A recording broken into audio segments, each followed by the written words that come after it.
Okay so आज हम discuss करेंगे टीम लीज सर्विस कंपनी के बारे में।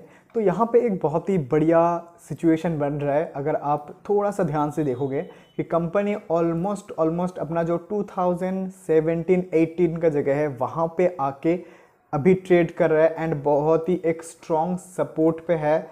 लाइक 2023 में अप्रैल 2023 में जहाँ पे आया था अभी वहीं पे कंपनी ने सपोर्ट लिया है एंड यहाँ से सीधा सीधा ऊपर जाने का चांस बहुत ज़्यादा है। एंड अगर सपोज समझ लो कोरोना के टाइम पे जहाँ पे कंपनी आया था मैक्सिमम अगर वहाँ तक भी नीचे आ जाता है ना, तब भी करंट प्राइस से ऑलमोस्ट 25% नीचे आएगा। एंड अगर कभी भी एक वैल्यूएशन पे कंपनी हमको मिलता है, अगर वहाँ पे हम खरीद लेते हैं, उसके बाद अगर अच्छा कंपनी नीचे जाता है तो वो और ज़्यादा अट्रैक्टिव वैल्यूएशन पे हमको मिलता है, तो वहाँ पे और ज़्यादा बढ़िया तरीके से हम एक्यूमुलेट कर सकते हैं। तो वही तरीके से काम करना होता है एंड यही माइंडसेट अगर आप रखोगे तो स्टॉप लॉस वगैरह की ज़रूरत नहीं पड़ती एंड अच्छा खासा आप शांति के साथ ट्रेड कर सकते हो। अभी मेन बात यह है कि कंपनी कैसा है। देखो स्मॉल कैप कंपनी है, 3300 करोड़ का मार्केट कैप है एंड अगर आप बैलेंस शीट देखोगे बहुत ही छोटा बैलेंस शीट है एंड ऑफ कोर्स कंपनी करता क्या है वो एक इम्पॉर्टेंट फैक्टर है। कंपनी यहाँ पे मेन बिजनेस है कंपनी का स्टाफिंग का। जनरल स्टाफिंग में इनका ऑलमोस्ट 90% आता है, आई गेस 92% इनका रेवेन्यू आता है जनरल स्टाफिंग से एंड स्पेशलाइज्ड स्टाफिंग से इनका 6% आता है एंड HR सर्विस से 2% का इनका रेवेन्यू आता है। अब यहाँ पे बिजनेस ग्रो करेगा कि नहीं, स्मॉल कैप कंपनी है। देखो इन बंगाली उसे कान टान ले माथा आशे, इसका मतलब क्या है, कान मतलब ईयर्स, अगर इसको पकड़ के खींचोगे ना तो सर भी आएगा साथ में, राइट। तो वही बात है कि एग्जैक्टली समझना कैसे है कि बिजनेस ग्रो करेगा कि नहीं।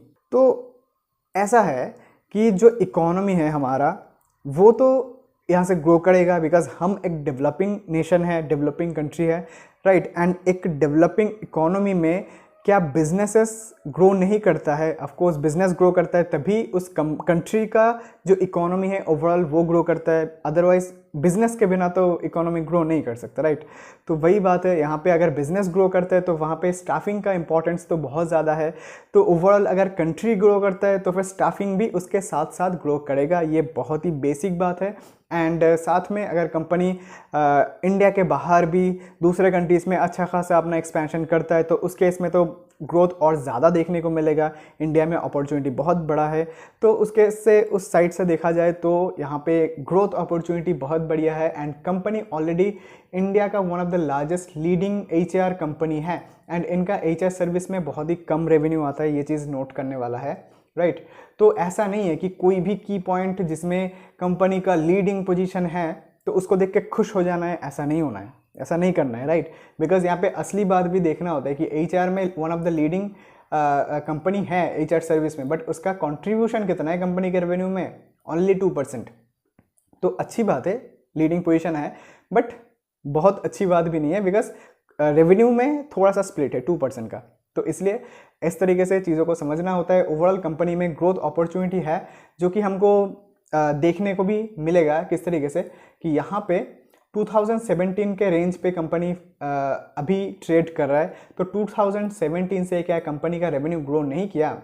2017 में कितना था? 3000 करोड़ का, अभी 10,000 करोड़ से ज़्यादा है, राइट। तो यहाँ पे 3 टाइम्स से भी ज़्यादा का ग्रोथ हमको रेवेन्यू में देखने को मिला है। जो इनका नेट प्रॉफिट है वो भी ठीक ठाक धीरे धीरे ग्रो हुआ है। अब ऐसे कंपनीज में आप बहुत बड़ा कुछ ऑपरेटिंग मार्जिन एक्सपेक्ट नहीं कर सकते, ये बहुत ही बेसिक बात है। तो इसलिए यहाँ पे आपको जो मार्जिन है वो बहुत कम ही देखने को मिलेगा, बहुत ही सिंपल बात है। तो ओवरऑल कंपनी में आपको ग्रोथ देखने को मिलेगा। अगर आप क्वार्टरली रिजल्ट देखोगे तब भी आपको हाईएस्ट एवर आपको रेवेन्यू देखने को मिलेगा, highest ever year on year basis पे and quarter on quarter basis पे हाईएस्ट एवर रेवेन्यू देखने को मिलेगा। तो ओवरऑल कंपनी का जो ग्रोथ है वो तो हो रहा है, बट फिर भी कंपनी का शेयर प्राइस जो है वो बहुत ही नीचे आ गया है। तो यहाँ पे बनता है अपॉर्चुनिटी। तो अपॉर्चुनिटी कहाँ तक है, क्या टेक्निकल टारगेट बन सकता है? ये जो फर्स्ट वाला जो रेजिस्टेंस है ना, यहाँ तक भी अगर कंपनी का शेयर प्राइस आ जाता है तो उस केस में भी आपको ऑलमोस्ट 53% का रिटर्न यहाँ से सीधा सीधा देखने को मिलेगा। एंड साथ में ये जो बड़ा बड़ा वॉल्यूम स्पाइक आपको देखने को मिल रहा है ना, तो ये कुछ अलग ही कहानी बताता है कि यहाँ से जब कंपनी चलना स्टार्ट करेगा तब सिर्फ 50% नहीं जाएगा। एंड देखो रिसेंटली कमेंट आया है कि लक्स इंडस्ट्री सम्मान कैपिटल का क्या सिचुएशन है। देखो अगर एक अच्छा कंपनी नीचे आता है तो वो और ज़्यादा बढ़िया वैल्यूएशन पे आता है, सेम बात है, तो और ज़्यादा अट्रैक्टिव बन गया है। तो इसमें मतलब एक ही चीज़ मैं बार बार रिपीट कर रहा हूँ, अगर आपको नहीं समझ में आ रहा तो खुद से बैठ कर स्टडी करो, इससे ज़्यादा तो मैं कुछ नहीं बोल सकता।